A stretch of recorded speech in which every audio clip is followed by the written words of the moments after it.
वह लड़का इतनी बेबाकी से अपनी ख्वाहिश जाहिर करेगा, ये मैंने कभी सोचा भी नहीं था। पर मैं क्या करती, मैं खूबसूरत थी और मुझे पैसों की सख्त जरूरत थी। मैंने सोचा कि ये बच्चा भला मेरा क्या बिगाड़ लेगा, ज्यादा से ज्यादा 2 मिनट तक ही टिक पाएगा, फिर मेरा तो दोनों तरफ से फायदा ही था। यही सोचकर मैंने उसकी बात मान ली कि वह अपनी ख्वाहिश पूरी कर ले। उसकी नजरों से साफ था कि वह क्या चाहता है। नमस्ते करने के बाद उसने कहा, दीदी मैं अकेला हूँ और आपसे एक मामला तय करना चाहता हूँ। एक बार मेरी दुकान पर आकर देखें, मैं आपको शर्मिंदा नहीं करूँगा बल्कि आपकी जरूरतें पूरी करूँगा। मैंने उसे सर से पांव तक देखा। वह दिखने में अच्छा था लेकिन उम्र में बहुत छोटा था। मैंने माफी मांगते हुए कहा, मैं तुम्हारे साथ ऐसा कोई मामला नहीं कर सकती।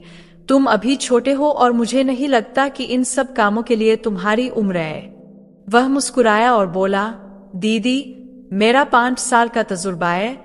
मैं 10 साल का था तब से यही काम कर रहा हूँ। मेरे माँ बाप नहीं है, मैं अकेला हूँ और अपने काम में माहिर हूँ। आप मुझ पर भरोसा करें, आपको पछताना नहीं पड़ेगा।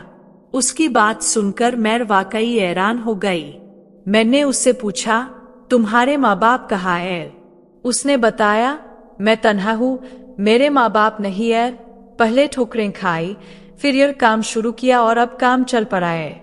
मैं अपना काम बयाना चाहता हूँ, इसलिए मुझे एक कमरे की जरूरत है जो मेरी मदद कर सके, और वह खुद ही मेरे ओर देख रहा था।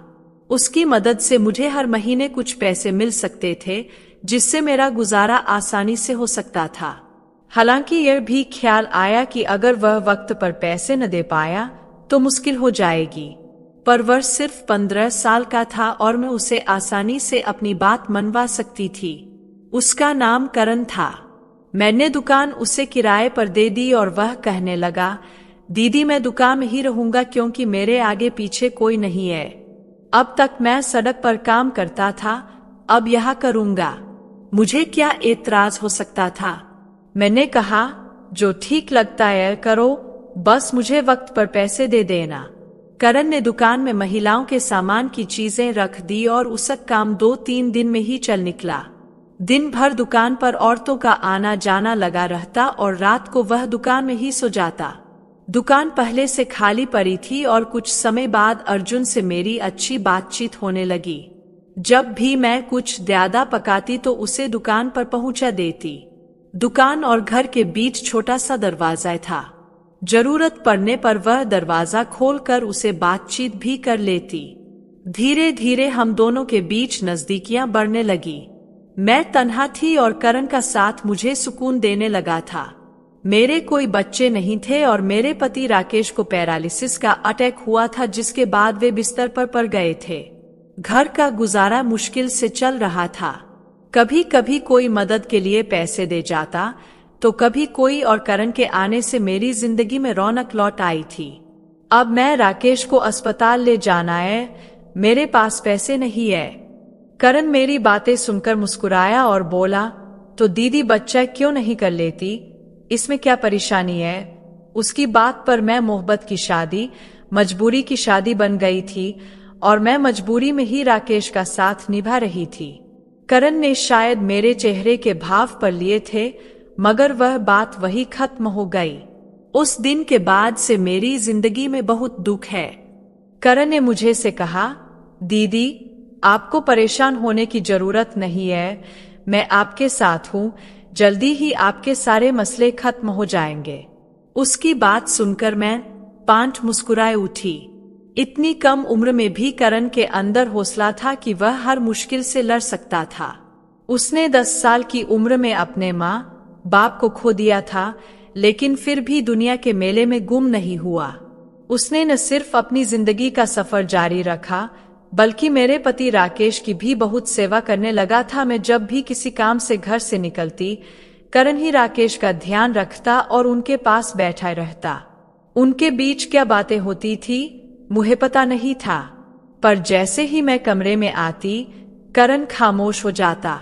उसने मुझसे वादा किया था, वह मेरी हर कमी को दूर करेगा। उसके इस वादे पर मैं बस मुस्कुरा देती थी। मैं मां बनना चाहती थी, लेकिन करण भला इसे कैसे पूरा कर सकता था।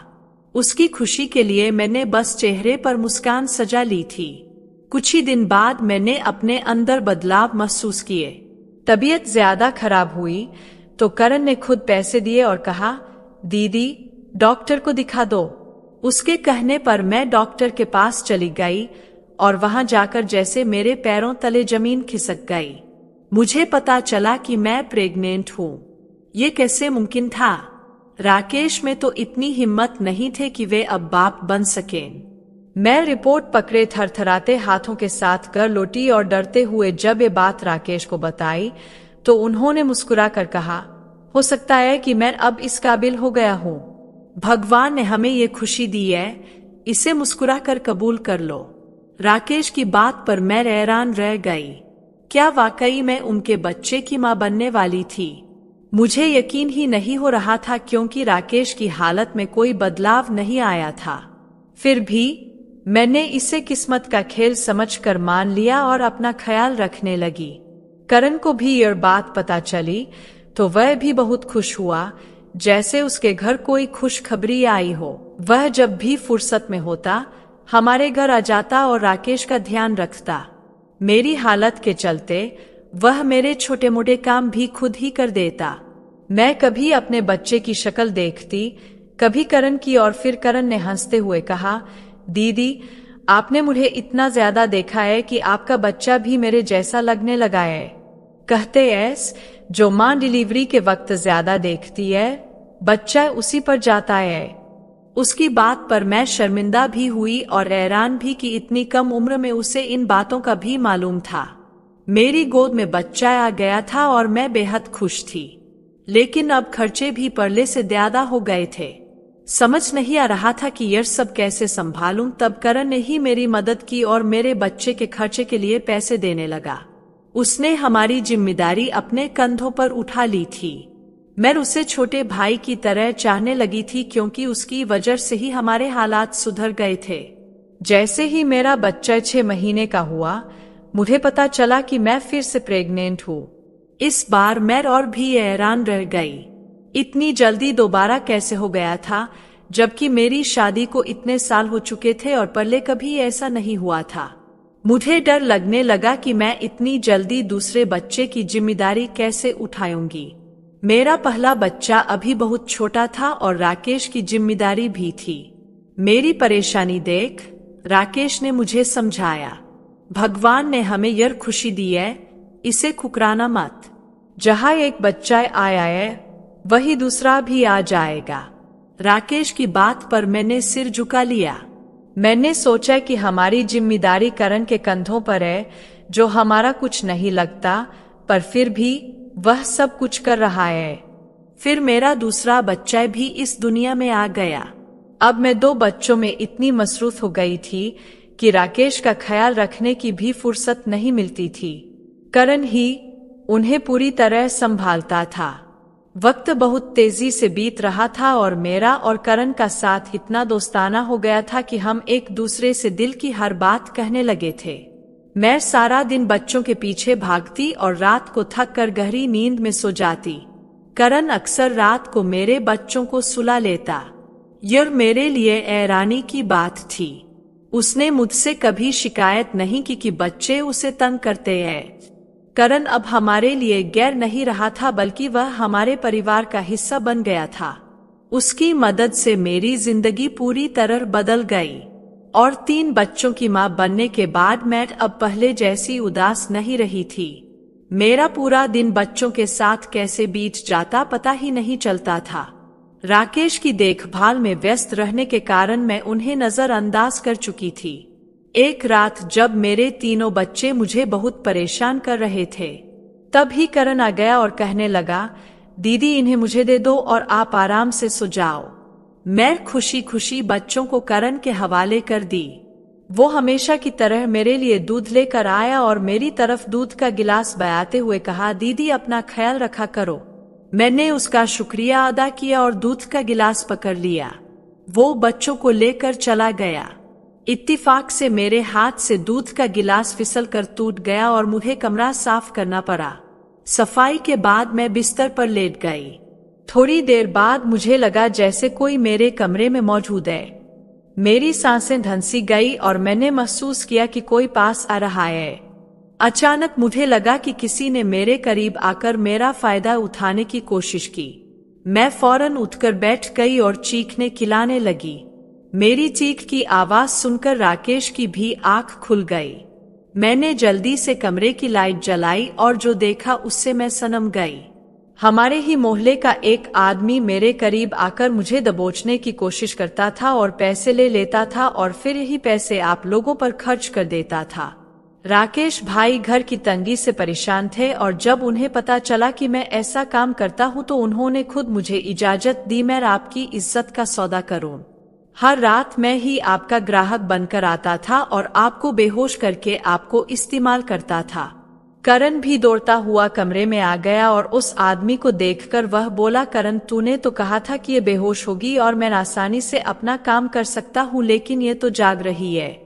उस आदमी की बात सुनकर मैं सुन रह गई। करण की तरफ देखा तो वह घबराया हुआ था। मुझे समझ नहीं आ रहा था कि ये सब क्या हो रहा है। वह आदमी गुस्से में गालियां बकते हुए चला गया। मैंने नफरत से करण से पूछा, ये सब क्या है? करण बोला, मैं बच्चों को अपने साथ ले जाता और दूध में नींद की दवा मिलाकर आपको पिला देता, आप सो जाती और ग्राहक आपके साथ जो करना चाहता था करता और चला जाता। करण की बात सुनकर मेरे रोंगटे खड़े हो गए। मैं बुरी तरह टूट गई थी।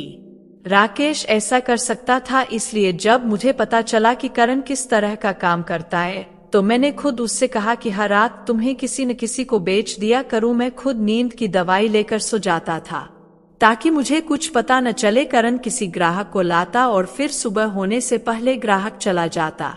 तुम्हारे बच्चे होने से तुम भी खुश हो गई और हमारे घर के हालात भी सुधर गए। राकेश की बात सुनकर मुझे गुस्सा आ रहा था।